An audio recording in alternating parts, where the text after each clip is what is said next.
Sports balita naman po tayo. Pasok na sa semifinals ang tatlong atletang Pinoy sa kanilang sporting event sa World Games 2025. Alamin pa natin ang iba pang update sa sentro ng balita ni Paulo Salamatin.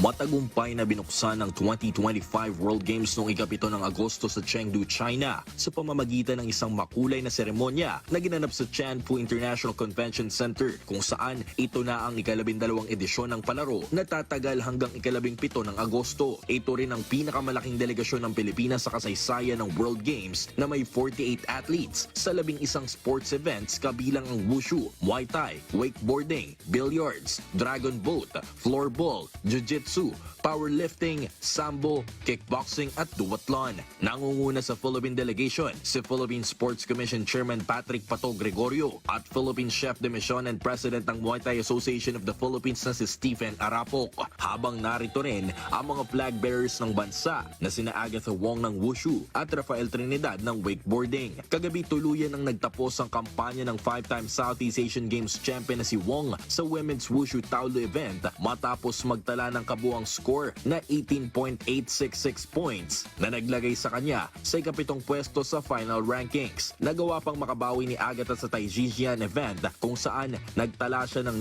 9.706 points upang makuha ang ika-4 na pwesto, ngunit hindi na ito nakahabol sa nauna nitong 8th place finish sa Taijikwan event na may score na 9.160 points. Pero sa kabila nito, 3 Pinoy athletes naman ang nakapasok sa semifinals, kabilang dito sina Trinidad ng wakeboarding, Eric Ordonez ng wake surfing at Rudsma Abubakar sa women's 48 kg category. Sa kasalukuyan, wala pang naitatalang medalya ang Pilipinas, pero posible na tayong makakuha ng podium ngayong gabi o sa mga susunod na araw sakaling mapagtagumpay ng mga atletang kanilang mga semifinals matches at magpatuloy ang magandang performance ng iba pang mga atleta sa World Games. Paulo Salamatin para sa Atletang Pilipino, para sa Bagong Pilipinas.